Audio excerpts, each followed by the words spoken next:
Ana, ¿por qué la entidad utiliza esas cosas tan íntimas de nosotros como insultos de connotación sexual, como el abuso sexual, para manejarnos a su entorno?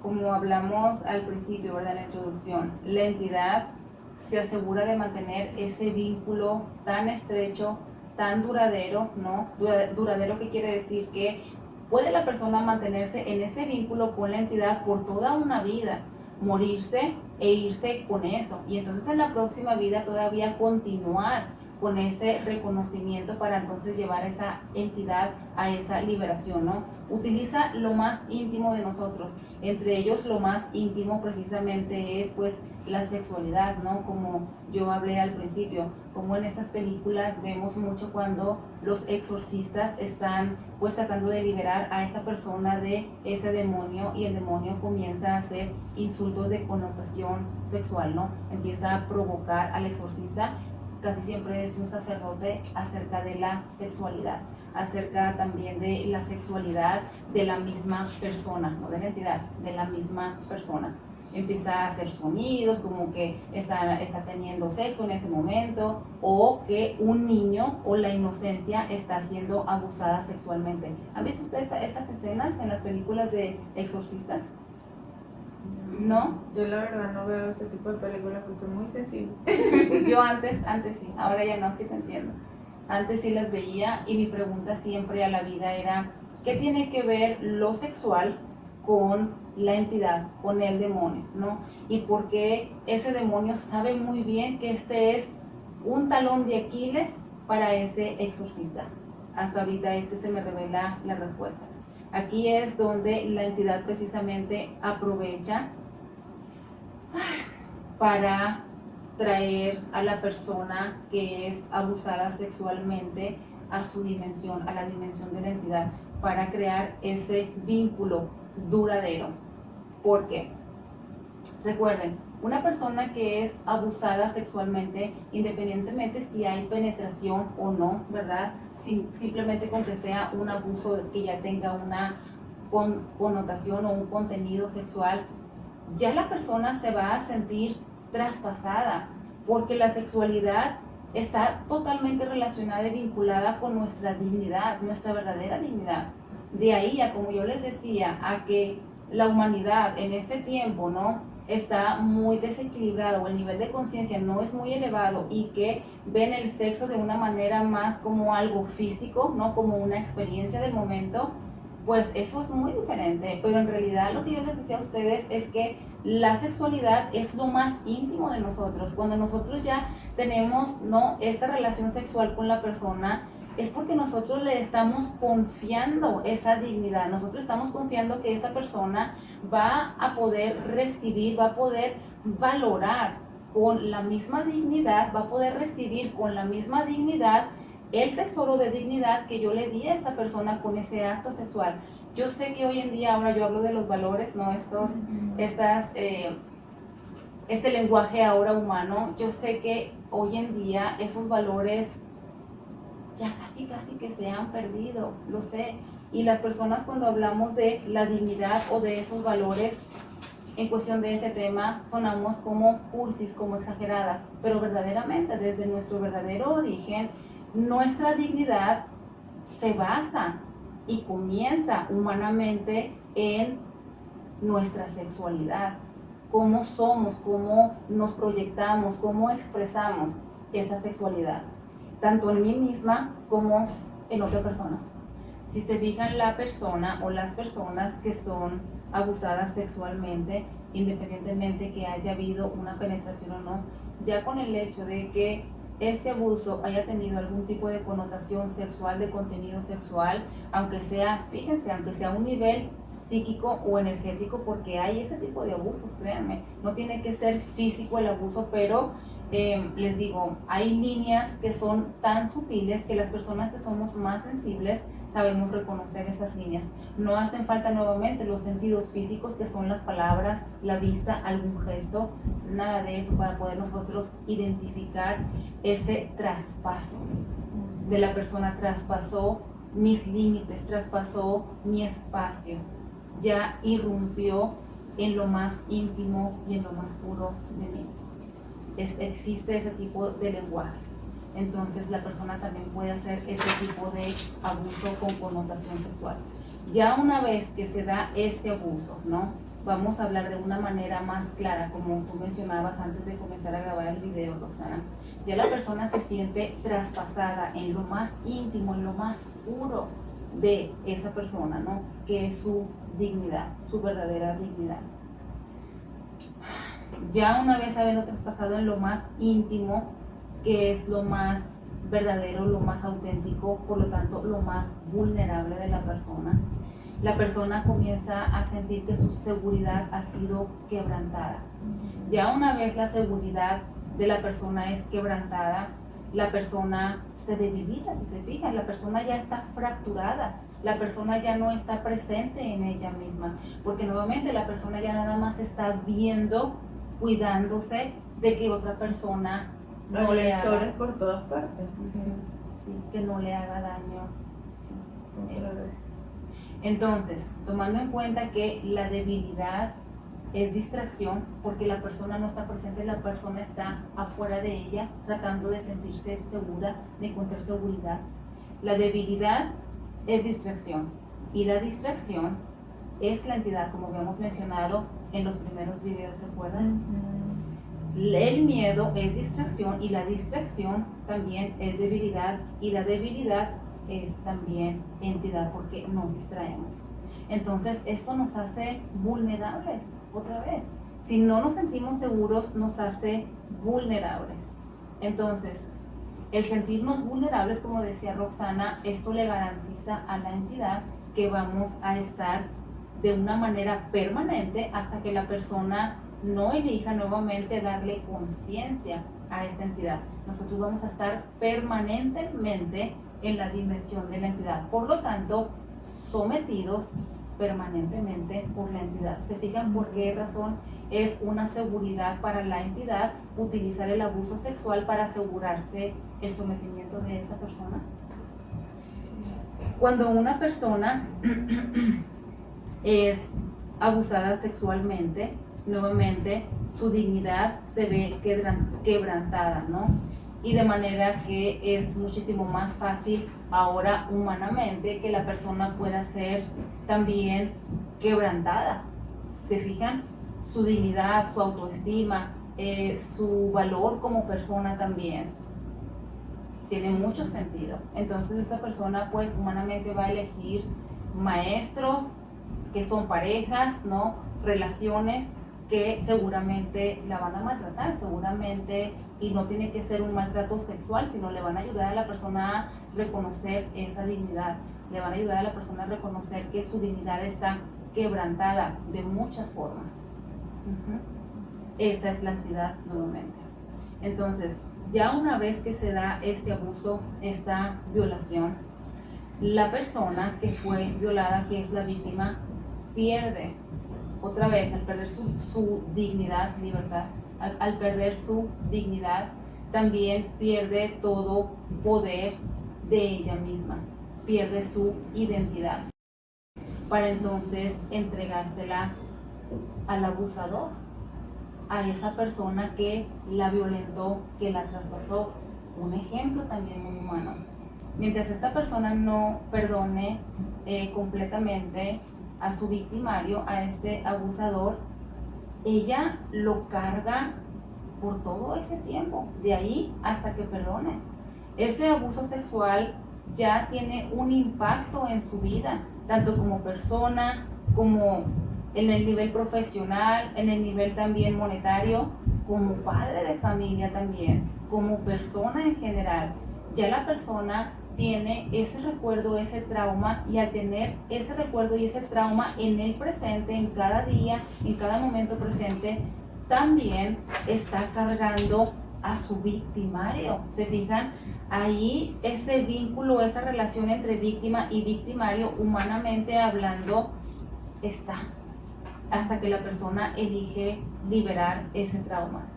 Pero como aquí estamos hablando también tanto en el nivel humano como a nivel entidad, ahí es donde la entidad aprovecha para utilizar este vínculo entre la víctima y el victimario utiliza la entidad el vínculo para tomar el cuerpo del victimario que ya lo había tomado, pero en el momento presente, en cada momento presente de la víctima, y hacer esto y mantenerse así con la víctima. Si se fijan, las personas cuando son abusadas, ultrajadas sexualmente, lo primero que surge en la persona, en la víctima, es culpa, ¿verdad? Culpa que también se transforma y se expresa en forma de vergüenza. Se sienten culpables de creer que fue culpa de ellas, de haber ocasionado, provocado eso en la persona. Les da vergüenza también hablar al respecto de este abuso, ¿no? Ya una vez que la persona, la víctima, elige pues no hablar al respecto del abuso, lo que está haciendo es precisamente encubrir, tapar, fomentar la entidad, porque lo que verdaderamente libera a la entidad es expresarlo, describir a la entidad, describir cómo se siente la persona, cómo pasaron las cosas, para entonces liberar esa maldad que la persona, que la víctima, a un nivel muy inconsciente, decidió cargarse. Mientras la persona sienta vergüenza y culpa de hablar al respecto de lo sucedido, la persona sigue fomentando a un nivel muy inconsciente pues ese vínculo con la entidad, que es lo mismo que no perdonar y cargarse en su vida presente al abusador. ¿Se fijan que es lo mismo? ¿Consideras que hay abuso cuando son dos niños? Sí, mi querida Claudia, porque si bien estamos hablando de niños, ¿verdad? Estamos hablando de una mayor inocencia, pero nuevamente nuestro origen verdaderamente es el amor, puramente el amor. Por lo tanto, cuando un niñito comete este tipo de actos, ¿verdad? Que es un acto de maldad, si bien el niño, por ser un niño, no es consciente de que es un acto de maldad, si el niño ya tuvo este impulso, ¿verdad?, de tomar esta acción, es porque hay una entidad en el niño. El niño ya está portando una entidad, que esa entidad se está expresando, como dijimos cuando el niño empuja a su hermano, ¿verdad? Yo no lo consideraba como... Bueno, a mí me pasó eso, ¿no? Un niño un año mayor que yo de la familia, pero nunca lo vi y fueron repetidas veces, no penetración, pero algo, pues es algo que interrumpe tu intimidad, como dijiste. Pero no, yo siempre, o sea, dije, pues era un niño, no sabía lo que estaba haciendo. Y sí he platicado yo de eso, pero yo lo platico como, según yo, natural. No sé si lo esté subestimando, pero no me siento precisamente víctima. Sí, pues esos son bloqueos, mi querida Claudia, porque pues ustedes no se dan cuenta, ¿verdad? Pero detrás de cámaras nosotros tenemos que hacer pausitas, ¿verdad? Para respirar, liberar esos bloqueos que se dan en el momento, tenemos que pausar el video. Entonces esas son señales claras de que está esa entidad muy protegida por la persona, por el miedo, ahora sí, a un nivel humano, de enfrentarse a ese trauma, ¿no? Prefiere la persona mejor bloquearlo, adormecer, ¿no?, ese dolor, ese sufrimiento, ese trauma, para entonces no poder verlo. Esa es la entidad. ¿Se acuerdan? Al principio hablábamos de las características de la entidad, y una de las características es este estado mental de adormecimiento, ¿verdad? El no sentir nada, el matar la vida para no sentirla. Esa es la entidad precisamente. Pero muchas gracias, mi querida Claudia, por compartir esto, porque enseña mucho a las personas. Recuerden que cada uno de nosotros procesamos de una manera diferente nuestras experiencias, la información. Si bien unas personas a lo mejor entrarían en una depresión muy profunda, que les costaría mucho salir adelante en sus vidas, y otras personas se van al otro extremo, que es bloquear, ¿verdad? Y no, ningún lugar es mejor que el otro. Es exactamente el mismo camino, ¿no?, que es liberación a través del proceso de perdón, pero que es la misma práctica, ¿no?, liberar esa entidad.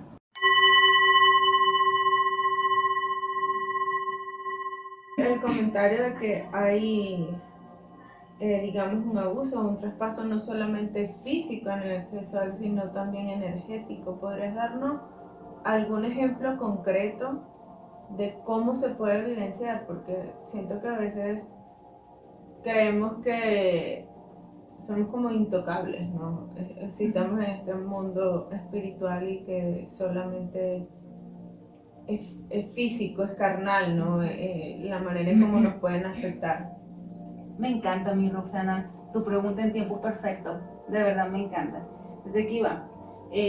La respuesta que voy a dar no necesariamente tiene una connotación o una dosis directa a nivel sexual, pero está relacionado. Es como nosotros como humanos podemos vivir una experiencia desde niveles más sutiles que no tiene que ver directamente con lo sexual, más sin embargo el mensaje a un nivel más psíquico tiene que ver con lo sexual. Ahí les va, miren. Yo tuve en algún tiempo, ¿no? En mi vida tuve este evento, ¿no? Esta clase donde había un grupo bastante grande de personas. Ustedes saben que yo tengo una preparación, ¿no? Antes, durante y después de cada evento, de cada taller, una preparación consciente. El pedir ayuda, el pedir que me muestren. A mí ya se me había mostrado anticipadamente sino las formas específicas, porque siempre recibimos muchísimo más de lo que me muestran, pero sí las cualidades o la cualidad de la energía en específico que íbamos a trabajar, ¿no? Y era una energía que era bastante agresiva, bastante densa, bastante pesada, ¿no? Ya me habían mostrado eso. Entonces yo fui a este evento y todo salió en ese momento de maravilla. Pero ¿qué pasa? Que cuando yo termino ese evento me siento totalmente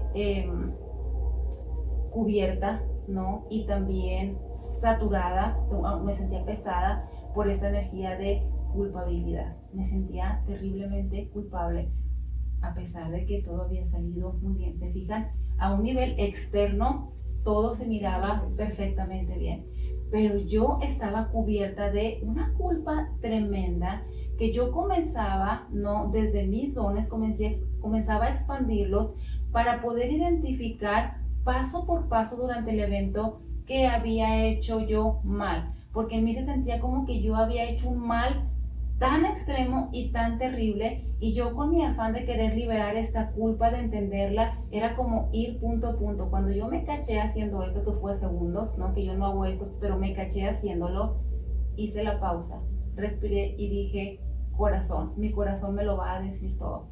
Pues entonces ya llegué a mi casa, me alisté para dormirme. Ay, me dormí.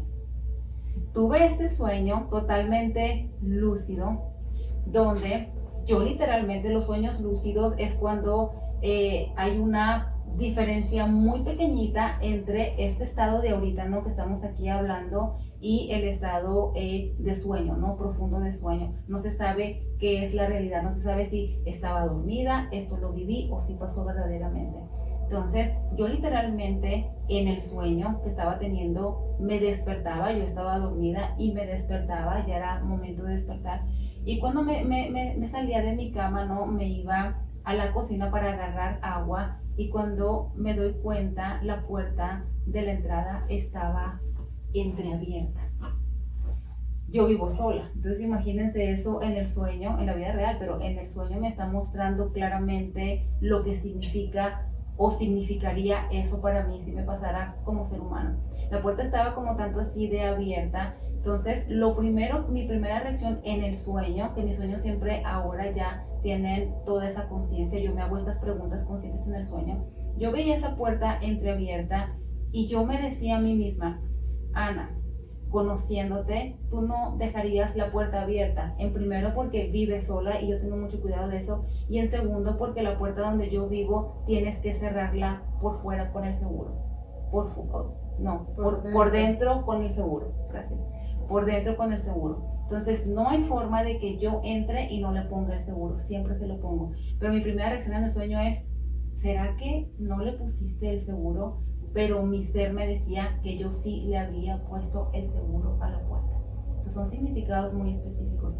Cuando yo ya puedo alinearme con esa respuesta de que sí le puse el seguro, entonces alguien forzó la chapa. Cuando yo puedo reconocer que alguien forzó la chapa, es que yo volteo a la sala, se habían llevado mis muebles de la sala estaba vacía, un shock tremendo cuando yo volteo a la cocina, se habían llevado mi comedor. Y ahí es que a mí el mundo se me viene encima, no por las cosas materiales, sino porque ahí desde la conciencia yo puedo reconocer que alguien irrumpió en lo más íntimo de mí. Yo estaba dormida. Y mientras yo dormía, que es un espacio muy íntimo, ¿no?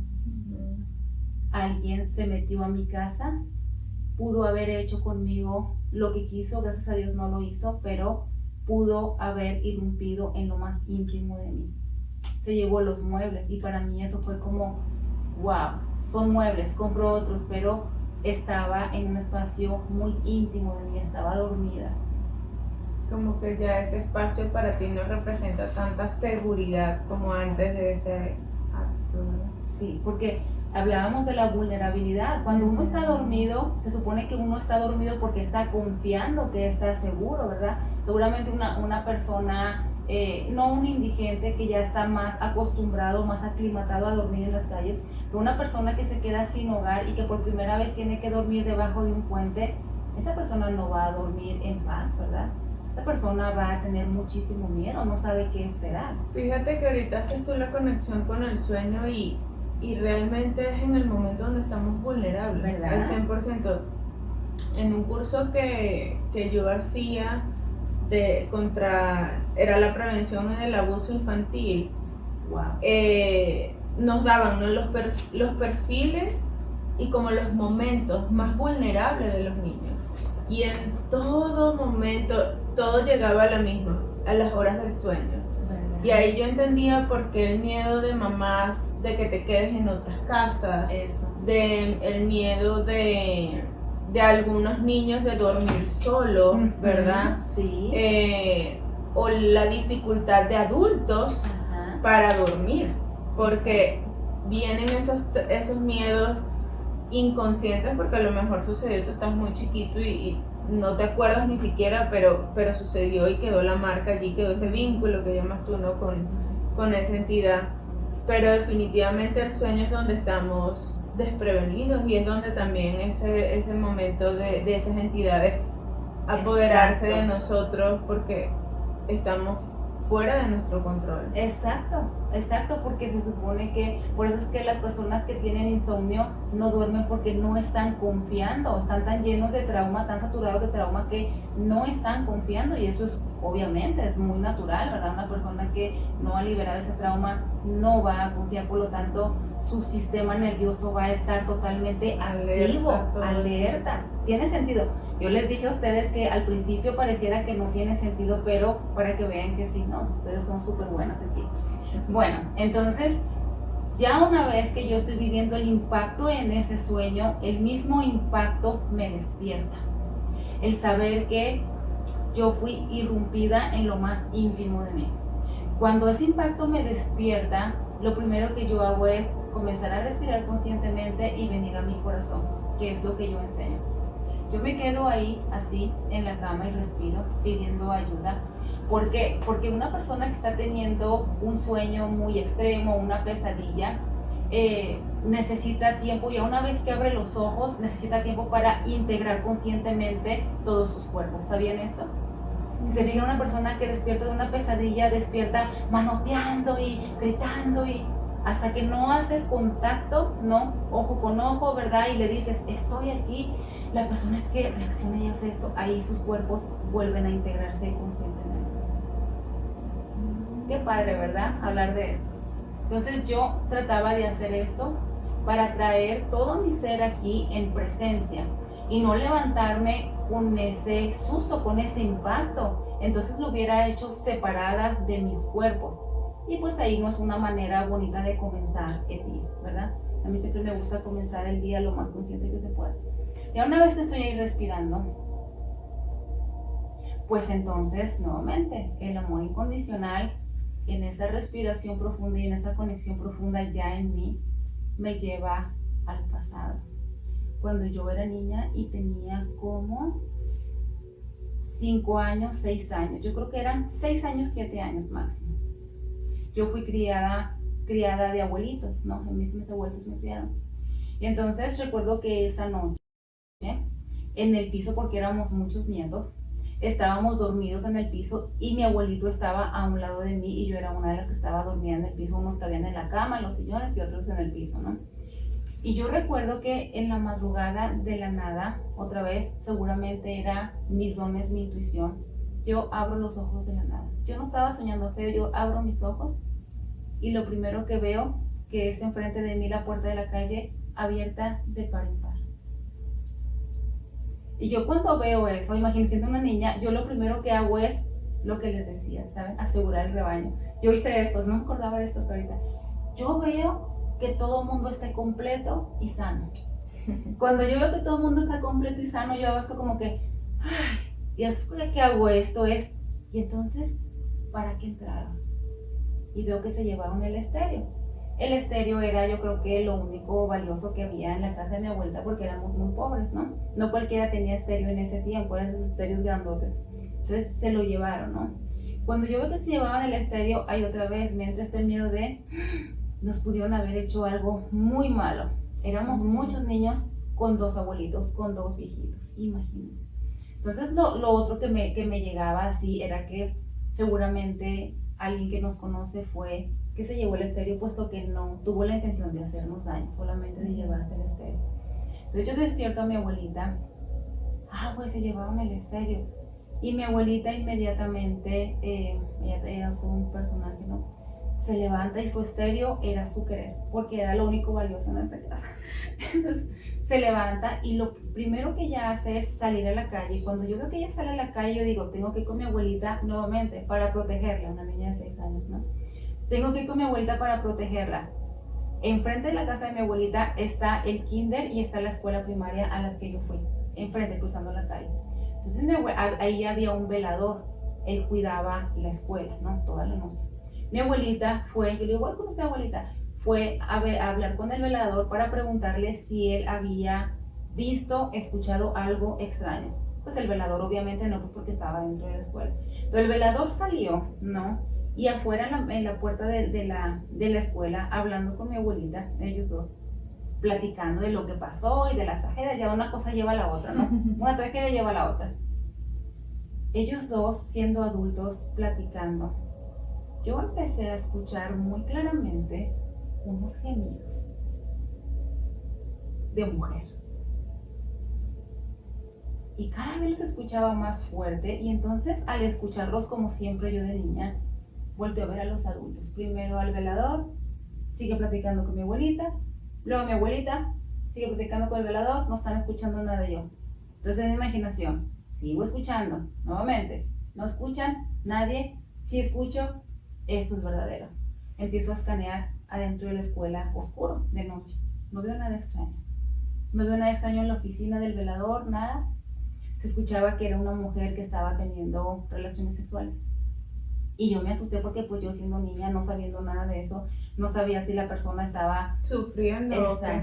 Sí, sufriendo o no sufriendo, ¿verdad? Pero si no sufría, si estaba disfrutando, igual era como que, ay, ok, la persona está bien. Pero yo quería saber si estaba sufriendo, no para ayudarla nuevamente, ¿no? Pero esa noche, ¿saben?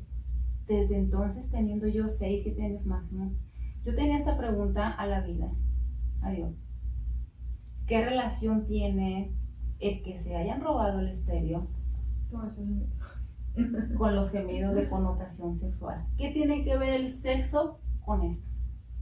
Pues gracias a que tuve precisamente este evento y fue conectado con este sueño y preparando el material para reconocer cómo la entidad crea el vínculo que perdura, que es permanente con la persona, hasta que la persona no le da conciencia. Cómo está relacionado lo sexual. En ese momento, ¿para qué, siendo una niña, para qué yo iba a tener que escuchar eso desde otras dimensiones? Ya me estaba hablando, ya me estaba mostrando de la entidad. Esas personas que se robaban el estéreo portaban una entidad, porque si no, no se hubieran robado el estéreo. ¿Se fijan? Que es la misma energía que yo liberé, que dije que era tan agresiva en ese evento y que por eso tuve ese sueño como recordatorio de lo que yo viví de niña. Mira, tomando en cuenta lo que también tú comentaste de niña, ¿verdad? uno no se da cuenta en verdad lo que uno vive en el momento presente, pero de verdad que sí causa impactos muy grandes en nuestra vida que no nos damos cuenta. Pero, nuevamente, es gracias a que nosotros podemos hacer nuestra práctica consciente, que podemos darle conciencia, volver a vivir esos eventos del pasado, ¿verdad? Ahora en el presente, desde esta mayor conciencia, para entonces yo poder dar lo que no di en aquel entonces porque no sabía. ¿Se fijan? Así es como cerramos estos agujeros negros de los que hablamos en videos anteriores. Entonces es recordar lo que viviste y ponerle conciencia, respirar. No recordarlo porque la misma vida te vuelve a poner ahí en ese mismo lugar, ¿verdad? Pero la reacción me encanta cómo reaccionas. Gracias, Claudia. Sí. La vida misma nos pone ahí, nosotros no tenemos que recordar porque esto sería otra vez despertar el trauma. ¿Qué tal si no estamos listos para hacer esto y entonces es contraproducente, ¿verdad? En vez de que sea beneficioso. Pero la vida, el amor incondicional se encarga de hacerlo ahí, de ponernos todo lo que necesitamos. Ahora, es cierto, la gran mayoría de las personas, incluso en el presente, cuando ya tienen un nivel de conciencia más elevado, vuelven y se enganchan. Vuelven y se enganchan con esa experiencia del pasado e inicialmente responden desde ese miedo, desde ese trauma. Pero es gracias a que la persona ya está trabajando conmigo que yo puedo nuevamente recordarle que, hey, respira, para que vengas aquí. ¿Para qué queremos respirar, venir al corazón y estar presentes? ¿Para qué? Para nosotros poder validar desde la conciencia de que ya no soy la misma niña de aquel entonces, ¿se fijan? O ya no soy la misma adulta de aquel entonces, ya tengo un nivel mayor de conciencia, por lo tanto ya puedo responder diferente. O si quieres responder, porque tal vez en ese momento, por el mismo miedo, el mismo control, quedamos. Pues lo que yo estoy hablando es desde la guía, ¿no? El recordatorio que yo les doy. Ahí sí se puede responder con conciencia, pero es cierto, como digo yo, la reacción automática de la persona es engancharse.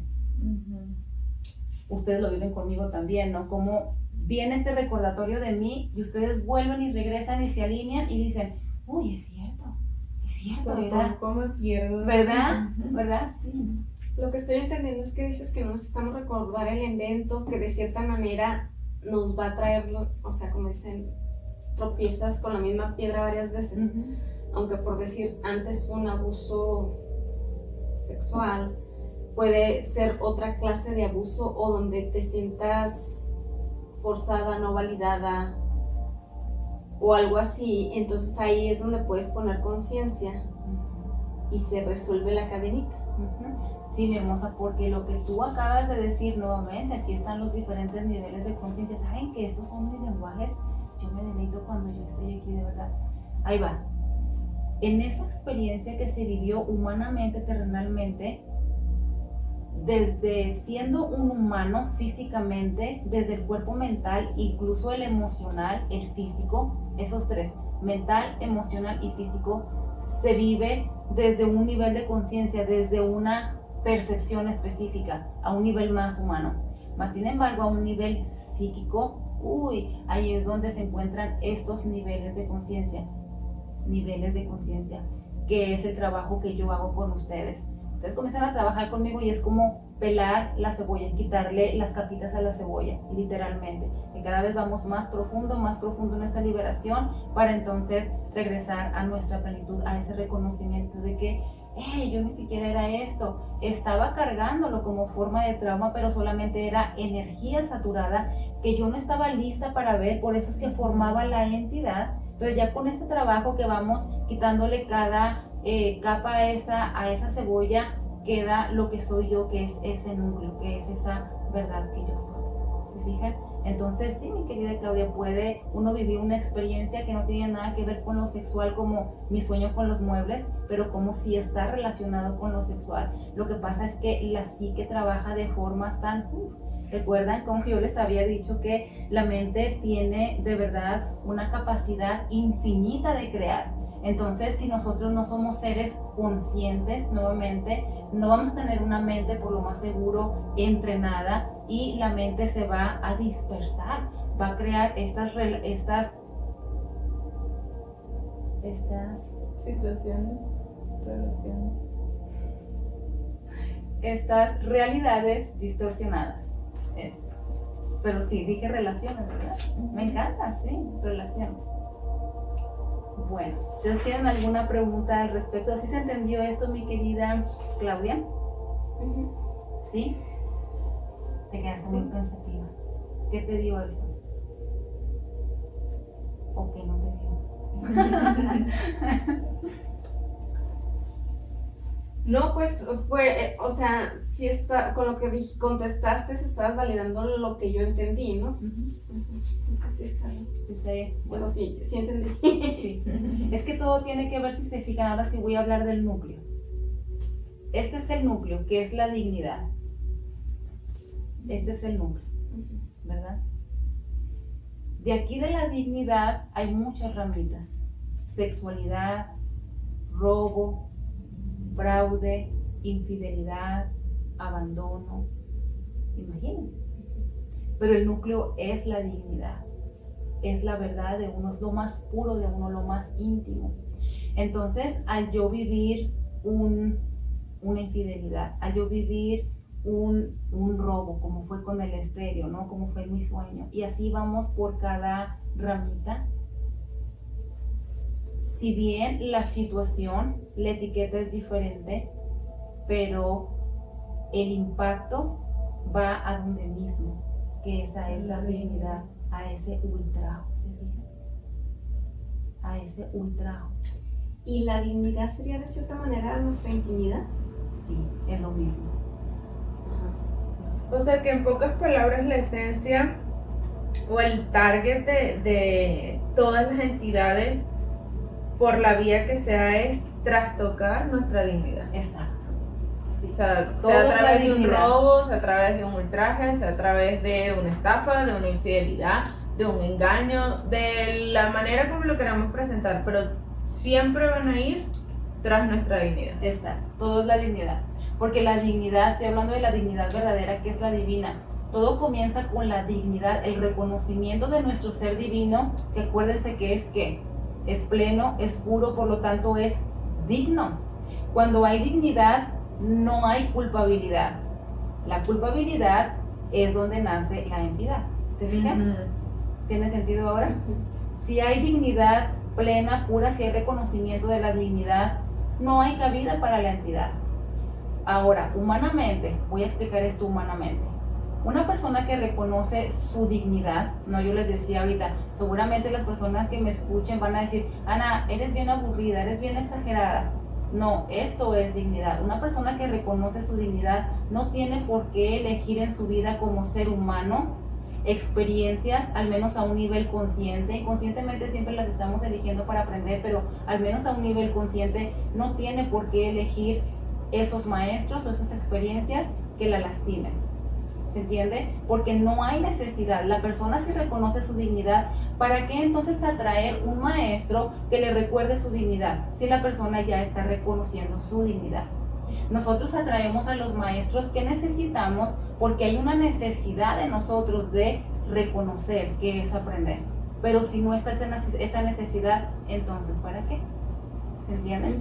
A niveles inconscientes sí, uno lo elige porque acuérdense que están los contratos del alma, ¿no? Uno siempre está aprendiendo. A un nivel consciente, a nivel humano, la persona que ya reconoce su dignidad no va a elegir vivir esas experiencias dolorosas con esas personas. Que tiene que ver con las adicciones y todo eso, ¿no? Con el maltrato precisamente. El maltrato en general.